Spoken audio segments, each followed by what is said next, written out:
is TWiP. Hey folks, welcome back to another TWiP Pro Photo Critique. This is critique number 156. The topic, as designated by Troy Miller, is gears. Troy, we had a discussion, a brief discussion, as we were just kind of batting back and forth what our favorite one was. And you seem to think there's a difference between gears and sprockets. Like, it's not just like, me, it's universally different. But isn't that like saying there's a difference between a cylinder and a wheel, right? Aren't they two kind of there related is a big things? Difference. There is a difference between a cylinder and a wheel. School us on sprockets versus gears. What is the difference? Sprockets are a component that requires a chain to be functional. Gears mesh together. Hey, I'll try. Oh, hey, David. I'm going to go ahead and mute you. You got to mute you. I got to mute you. I love you, but I got to mute you. There we go. But so what's the difference? Like, but it's still but when I look at it, it's a shape, right? And it's oh, Steven's in here. Good. So Steven can school us. Steven Sharp, thank you for coming. Steven, we have a task for you at the end of this, because Troy and I are discussing the differences, functional differences between gears and sprockets. I think they're two halves of the same coin. Troy thinks because a sprocket requires a chain, it's different. I think it's the energy transfer thing, because you have a toothed thing that's making some other thing move. That's basically a gear. So then a pulley. So when you're thinking, there's no teeth on a pulley. Is the same thing. Oh, no. You need teeth. Oh, yes. Some pulleys have teeth. Absolutely. I don't know what planet you're from. None of my pulleys. Well, then you've never used an engine. Well, like a ratchet pulley or something. I don't know. Yeah, it's got a chain. It's got a chain in it, and it's got a little sprocket, but it's a pulley because it uses a sprocket, not a gear. Oh, okay, all right. I think you're splitting hairs, but okay, all right. Oh, well, it's like saying a motorcycle, right, and a go-kart are the same. Because they both move. Not at all. Yeah. I'm breaking it down to the essence of it. A circular thing with teeth in it that transfers its energy to another thing to make that thing move at a different gear ratio, right? Oh, so a torque converter in your mindset is the same. It's two fins with fluid pushing one through the other. It's a torque converter. It's not even in the same universe as a gear or a sprocket. Okay. All right. So we're gonna throw this to the judges of the community to have them tell us. I don't know. This is like you and good. Some things don't need opinions to define them. Some things are defined by their nature, right? Exactly. Clouds are not the same as butterflies. They're different. Sprockets and gears a sprocket and a gear, though functionally different, do the same. So I don't know. All right. So let's start the critique here. So it's all theoretical anyway. Yeah, because you're wrong. Do I have you pinned? Oh, I have you pinned for some reason. Let me. Well, that's good. Why are you pinned? I can't unpin you. Can you unpin yourself? No, you're not pinned. Why is it? It's weird. Pinned. Zoom's acting weird today. All right, let me go ahead and share my screen. Here we go. All right, here we are in events. So I wanted to start here inside events because, here's a good thing that Mark Charette inadvertently brought up. There's comments on every event that we post. So we could theoretically let people just attach their images to the event itself versus posting them in a critique topic. But anyway. But Mark posted his in here, and this is Mark Charette's image. Oh, where the heck is sprockets. That? I don't even know where that is. It's in the event. So if you go to events and just click on this event, the photo critique gears, and scroll down, you'll see the comments attached to that event. Oh, I've never scrolled down that far. There you go. No, these are gears. There's two things you learned today. You learned about events, and you learned that sprockets and gears are functionally identical. That's very cool. I can mute you. I can actually. Oh my gosh. I love it. I love it. I know Steven Sharp is over there screaming at the screen right now. He's like, no, they're not the same. So what do you think of Mark's shot? I think it's a really cool shot. I love these big industrial gear combinations, the big reduction gear that's in there. And I'm always curious what this is used for. It might be some kind of like wine press or some big industrial press or something like that. So I dig that. I think where I'm struggling is that it's a little contrasty, and the highlights are drawing my attention away from really where I think the interest is deeper inside that set. He's done a little bit of burning in the background and stuff to bring us into that one big horizontal toothed gear. So yeah. So what would you say what would you say the subject of this is? This gear right here, this guy? Yeah. That's where he wants us to look. It's these big teeth right there. Yeah. I like it though. It's very cool. I want to know what it is. I'm trying to see what that thing is. Could be anything. Could be because it's hard to tell scale, right? It's totally hard to tell the scale of this. Yeah, but I mean, like, so Mark, you've done some burning in the background. I can see that. The thing is that the burning is obvious. So, maybe more of a crop. I think if we were to crop more on that pinion and that horizontal gear, and coming a bit tighter, I think that would really help a lot. Yeah, but it's a fun object. Very cool. All right, Mark Charette, thank you, sir. Let's get out of that, and then we will move back. I turned my video off because my processor was throttling again. You know how Zoom does it, and then I fall out of sync, so I just turn it off. It's weird. Better for us to look at your glamour shots. Exactly. Worked hard on that. All right, coming up, let's bring up this one. Sort by date created. And James Glennie, super late submission. I tried to start working on things a little earlier in the week, or I need to start working on things early in the week. And this is the spark for the gear versus sprocket conversation. Because these are sprockets with a chain. You can't use a chain with a gear. But I do love this. This harkens back to, dirt bike days. And now that I'm getting a little bit more into mountain biking and stuff, I tend to see these things more often. So when you're on your mountain bike and you decide that you need to go up a hill, what do you switch? What do you say? I need to change what? My gear ratio. Thank you. It doesn't have anything to do with it. just because that's what we call it doesn't mean that's what it is. I'm going into foghorn leghorn as a country lawyer mode. I tell you, people, I rest my case. Right. I ain't not going there. The defendant has perjured himself. Oh gosh. So what do you think of the shot though? I like the shot. I like the gritty. When I looked at it, you know what I saw? Initially, I thought Blade Runner. Blade Runner with nuclear snow and fallout and just that kind of gritty. Like this could be a Blade Runner city if there were like lights on those sprockets that kind of represent windows. Like this is like a Blade Runner city of the future or something after the bomb hits or something. I don't know. I like it. I like this one a lot. What do you think? No, I dig it. I can smell that grease, and I know just how black and dirty it is. And it just reminds me of, working on my motorcycle or my bike. Like on your mountain bike, you don't let those sprockets get that greasy, I don't think. But like on the dirt bike, they can get that way.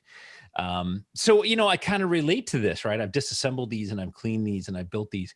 And at first I thought that all those little specks were like a filter or like some texture that he added, but I realized that That's just the light hitting the texture on the different sprockets themselves. So I really like this, and it looks to me like the sprocket, the third sprocket down, is a little worn out, James. I think you may want to fix that. Yeah. But I do love the fact that we have a little bit of chain in there, and then the rest of it is sprockets. It's very abstract. But if you've used this before, you know what these are. You recognize it immediately. So I really appreciate that. I think it's great. I think it's very clever. I do too. Yeah, I like it. Very fun.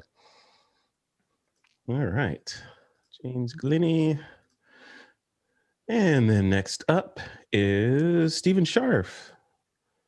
And Stephen says, oh, a lot. All right, so we'll read that later. Anyway, he says, it's a Siegel 1963 chronograph. Let's take a look at the shot. Yeah, it's really beautiful. Yeah, those are, it's just that Stephen will know this, but the just that intricacy of these gears and the ratios, and this is gears and sprockets, right? So it's just, well, maybe not, maybe just gears in here, but yeah, it's just when you look at this and the artisanship that went into something like this, and the precision and artisanship, precision, geometry, everything is gone into this little tiny thing that needs to be exceedingly accurate over long periods of time. You know, it's amazing. And I think it's hopefully not becoming a lost art, this watchmaking with all these newfangled computers and stuff that we have around. Right. I love this shot as well, and I think that Stephen did an amazing job with it. I really appreciate the fact that the date is centered on the bottom and that the writing is centered across the top. You know, that was very intentional to kind of show us not only the insides of the watch, but also, you know, the detail, right? The writing and the engraving and stuff that's on there. I do wish that it wasn't touching the left and right side, the frame. I do wish that the watch itself was within that frame a little bit, kind of like the top and bottom are. Maybe that was just, there was something distracting there or whatever. And it could be mighty, but I feel like the highlights are pressed down just a little bit. I really think that the reflection on those surfaces should be hotter. You know, it's okay to let some of those reflections go a little bit hotter. But I don't have this watch in hand, so I don't know. Maybe that's more the tone. So, yeah, yeah. I was looking at this, and you know, we try to read things when we first look at something. The first reaction is to read it, right? So I'm looking at this. What is it? Hiragana up here, or katakana, or kanji. I always get it mixed up, but the Japanese writing at the top, you know, so I'm looking at that, and then I see the stars, and then the 1963, and then I kind of get lost in here. I'm wondering, like, I want to get lost in these details in here. Like, that is just like, you know, right.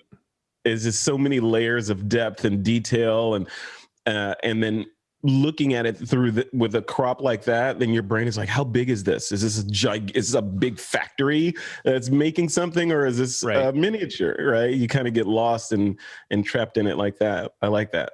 I think I'd prefer to see this as a tight crop, either vertical or horizontal, like that. Yeah, and there's so many layers that you can go into this watch. And I love the colors. You know, I have an old pocket watch that I inherited from my grandfather, and everything inside of it is basically, you know, shiny, right? Like silver. And there's no distinction between any of the components. Like in here, I just love that, and I appreciate the fact that the colors are well rendered, and you know, they're not oversaturated and stuff. So, which is very classic of Stephen doing a very accurate representation of his subjects. So I like that. Yep. I dig it. Very cool. All right. Thank you, Stephen Scharf. All right. Moving right along. All right. Hang on one. Actually, let me stop the share for a second and pause the record. So, okay. So now we're recording again. Now I'm going to go ahead and share this. Okay. Armando. This was my first SLR camera, Nikon F50. I bought it at the end of 70. After that one, I moved to Canon. All right. This is the last in the Nikon era for Armando with the nifty 50 on there. Nice. Yeah, I never had a Nikon. Well, I was going to say I never had one of the early film cameras. The first film camera I had was, God, what would it be an F4? I think that was I love that was camera. the only one. Yeah. Then immediately went to digital. Wow. You're so young. I had the FM, then the F3, but I got the F3 because I was the new guy, and my first station was at Yokota Air Base in Japan, and all the new guys get the crap cameras, so everyone else was shooting F4s, and I got the F3 kit. So, but I love that kit, and you learn on manual. It's just it's the perfect learning camera. Yeah. So gears, this thing is full of gears, right? But we don't really see gears evident in the shot. What do you think? Nah, it's photo gear.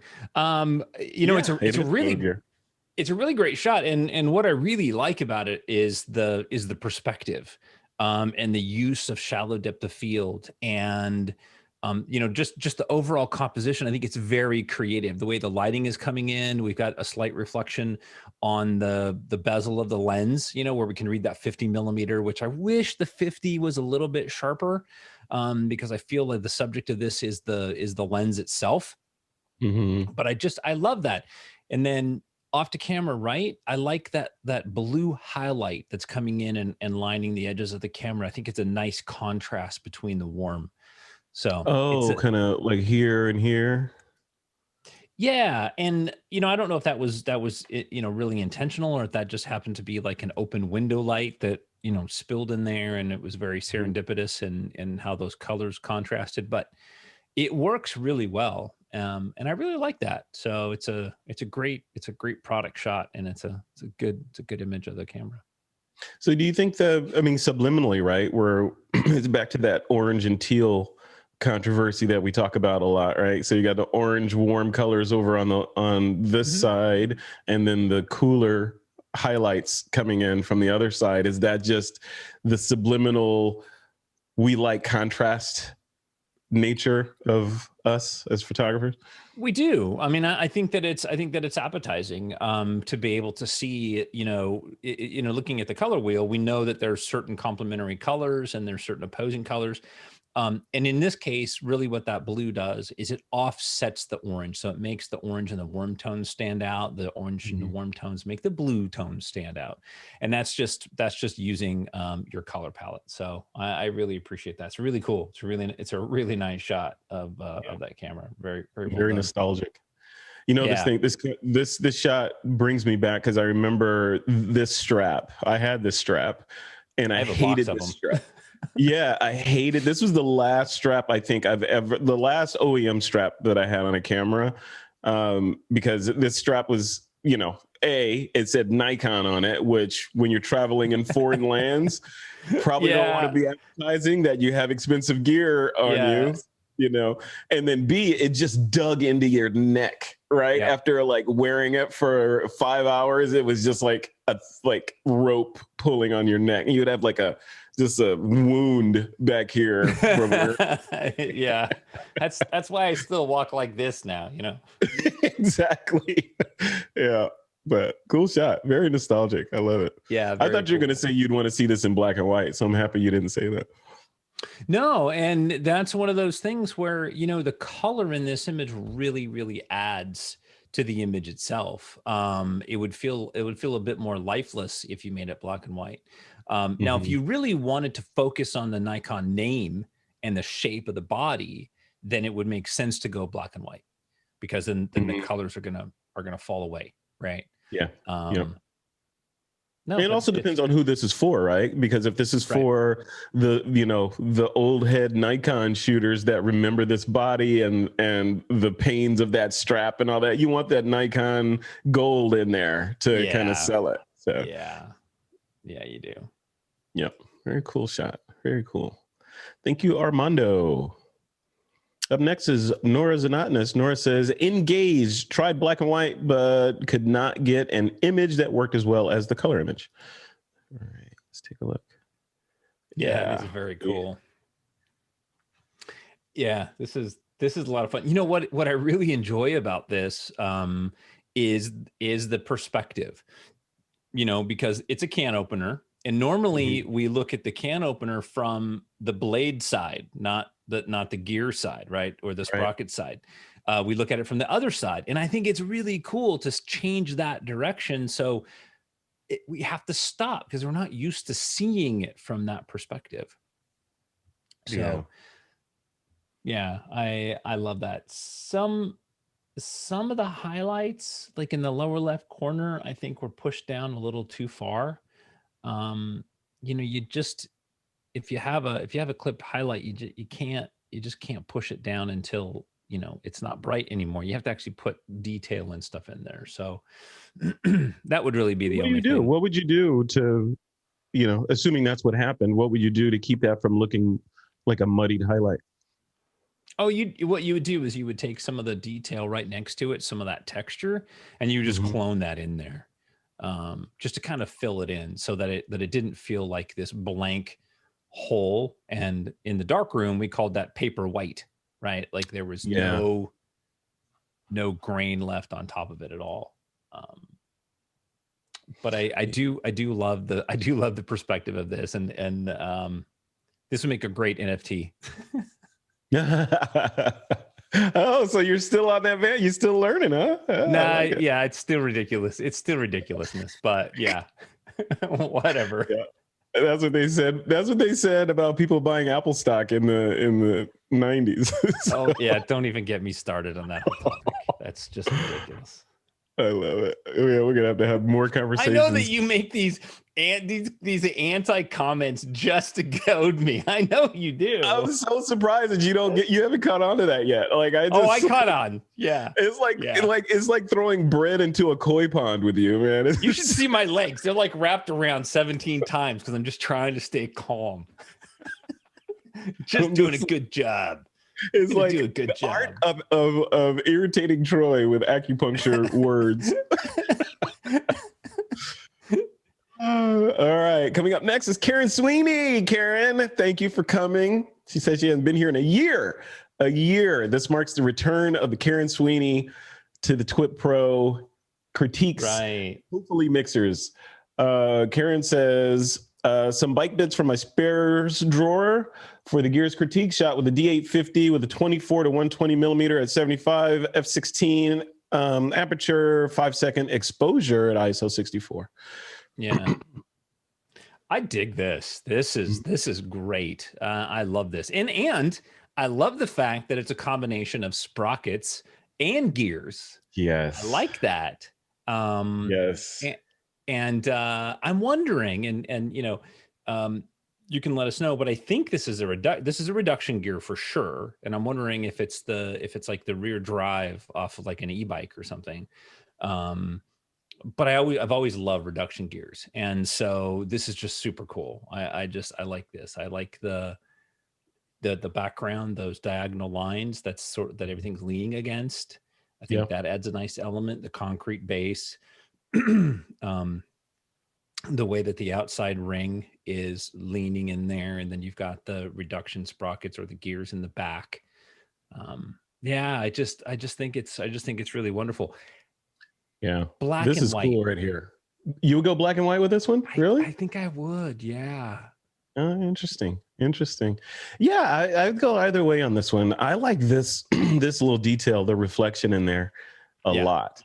Yeah. And I see like there's a bunch of different shots in this one shot that she did here, because there could be one that's like that, you know, or you know, there's just a million different crops. This is a great crop too that she presented. I'm curious though about what you feel, Troy, about the space over here. So we've got space here, space there, you know, or even, you know, down there. Should this been tighter? Should this been a tighter crop? Would that have made it so more impactful? Like, you know, maybe something like that. So I think that the elements within the frame should have been spread out a little bit more. So like the sprocket in the back could have been moved to the left. you know, the actual, I mean, the gears can move to the left, the sprocket sitting on the floor, move to the right, with the ring gear, move to the right as well. Maybe lean, you know, you just really got to think about like how to fill that frame. Or you could crop it tighter, but you pull out that lower left pinion. It's not really a pinion, but you pull that lower left out, and then you have room to kind of crop it in tighter. I'm a big fan of using as much real estate within the image as I can. So every corner has a purpose. Yep. I dig it. Very cool. Very cool. Yeah, I think, you know, the more I look at it, I think I'd agree with you on the black and white, because, you know, like we used to say early on, like if color is not adding to the story, consider experimenting with removing it for sure. I'm not like right up here, maybe a little bit more space between the top gear and the rest of the image to kind of better mirror, like we got a little bit of buffer on the sides here, but up here it's very tight at the top. So maybe, you know, a little bit more space there so that it doesn't feel, remember, it's like I always go with the analogy of the sides of the frame are magnetic. So if you get too close to them, then it's pulling your subject towards the edge. You know, it's like gravity. And I know gravity and magnetism are different, Stephen Sharf, so don't even go there. But wait, they both pull. They both. No, they don't. They don't. Well, don't get me started on gravity. Gravity does not. Gravity pulls. It doesn't push. It pulls. No, it attracts. Sure it does. It doesn't pull. It attracts. That's a pull. That's a pull. It's the same thing. Sprockets, gears, pull, gravity, weight. All right. It's all the same. You know what? You know, like the Avengers say, okay, but we have a Hulk. I have a Stephen Sharf. I'm pulling out the Stephen Sharf at the end of this. All right, cool. This was a cool shot. I like it. Thank you, Karen Sweeney, and welcome back. Great job, Karen. All right, next shot up is from you. I like this shot a lot. I like this shot a lot too. This is very cool. That is, those are more reduction gears. Looks very similar, very much the same. This is actually, I had a I had a DeWalt drill die, and of course, as we do, I took it apart looking for things to photograph, and I found these reduction gears inside, and these things are no more than maybe 1 inch across. They're wow. Wait, the whole thing, like this whole circle is 1 inch across? Wow. Okay. Yeah, they're really small. And so, you know, I stacked them to fill the frame, and I had some black sand that I set them in. And so that was it. I just played with those. Yeah. That was really cool. How did you light it? Did you long exposure with a flashlight or strobe? What? It's actually this LED right here. I just lit it with that LED. I love it. Yeah. This would make a good NFT or NFC, whatever they're called. NFT. Yeah. I like it. It's just fun. It's my garage distractions when I'm not building stuff. I take things apart and I try to photograph them. Sometimes when I first saw this, I thought flowers. You know, it kind of, you know, had like there was a planet of robots and this is a flower garden. This would be,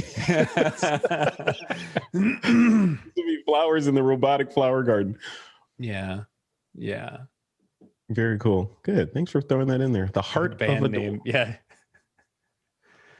All right. And then Peter's shots are not on topic, so I don't think we can talk about these. Yeah. I think that's it. I think that's everything.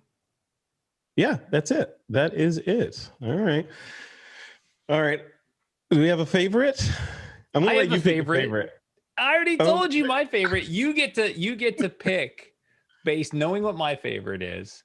Now you get to pick. You can either. Nora says there are more pictures. Wait, where's more pictures? Where, Nora? More.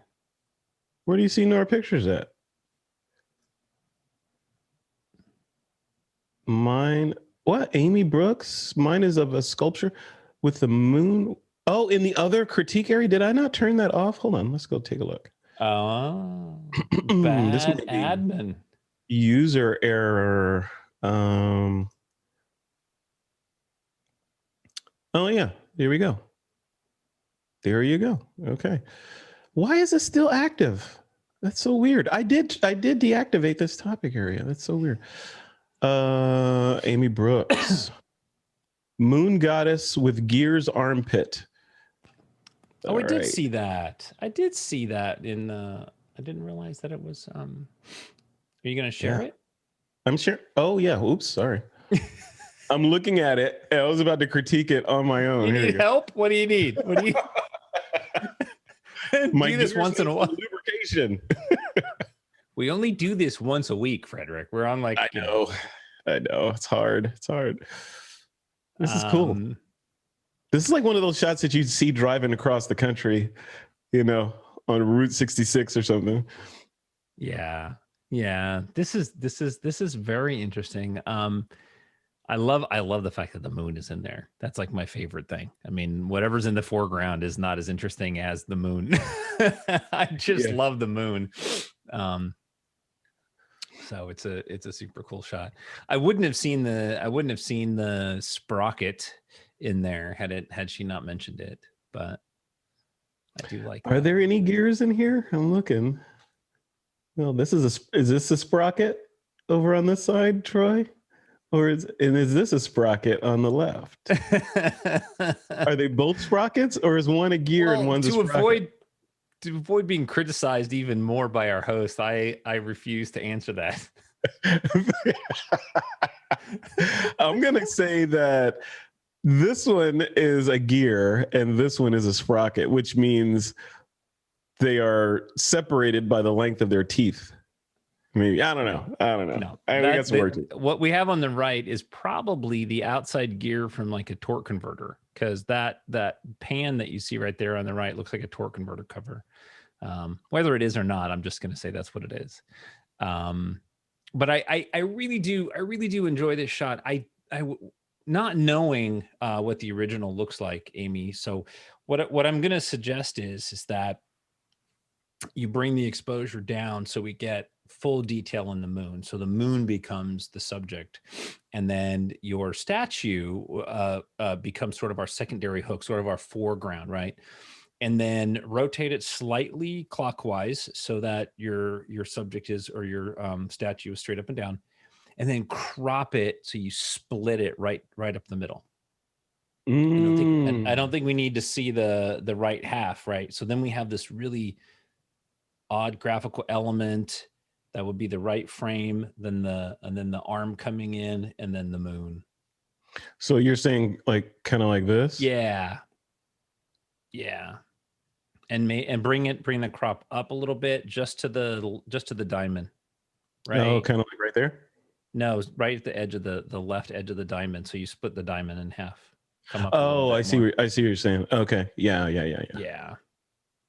And that gives you all these half pieces that we know what the shapes are, right? Like our brain can kind of finish the other half. Yeah. And the moon would be bigger as well, right? Well, the moon would come in a little bit. Yeah. This is a kind of subject matter where it would be really nice to have, like a 400 or a 600 when you're photographing the moon, and then you can get, really close and compress that moon behind, like the head of that object or something, to really get the moon in there. But again, I'm obsessing over the moon. Yeah. Well, maybe the moon isn't that interesting. Yeah. Very cool. All right, Amy Brooks, thank you for that. Almost missed it. Thank you, Nora, for letting us know. We talked about Marks. Marks was in there already. We did, yep. Who else am I missing here? Anyone else in the chat? I think that's everything. Did I get everyone? Let's see. What in the morning? Now my watch is ringing. It's just like one of those days. Okay, I think we're good. And a golf ball. Those are good. Okay, I think we got it. All right. So I think we know who's favorite. Oh, what? Wait a minute. All right, Karen, I gotta share this real quick. Karen's experiments here. Look at this. Yeah. That's cool. Okay. Oops. There we go. Okay. So you were saying black and white, right? Yeah.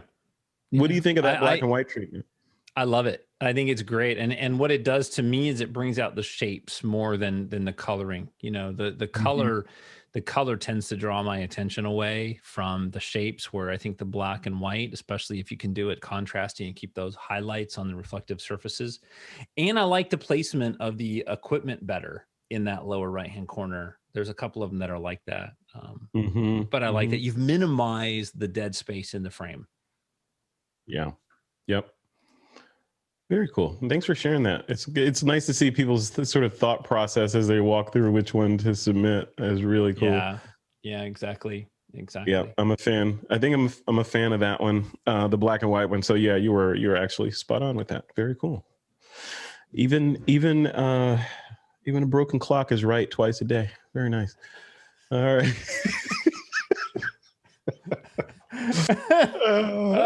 Man, just wait till the recording's off. I'm throwing raw meat out there. Okay, so I think that one is my favorite too, as well. I think I agree with you. So I'm going to bring that one up again. Karen Sweeney's shot. Where is it? Here it is. Okay. Share. Steve Headsharp says only mechanical clocks, not digital ones. There you go. Yes. Oh, that's brilliant. Yes. And I'm wearing my mechanical today, Steven Sharp. I'm wearing my G-Shock. Nice. Steven, well, we could talk about that when we Yes, bring this is my favorite right here for sure. Yep, I like it. Yeah, even when it's not black and white, but it probably would have been stronger with that black and white treatment. Yeah. Very cool. All right. Yeah. Karen Sweeney, congratulations. Bravo. You are this week's favorite. Look at that. Karen shows up and takes the show. Look at that. With a flourish. Yeah. All right, folks that are watching the replay, that's the end of our critique session. If you want to hang out with us for the after party, which is going to start right now, make sure you join us live for these critiques. All right. We'll see you guys next week.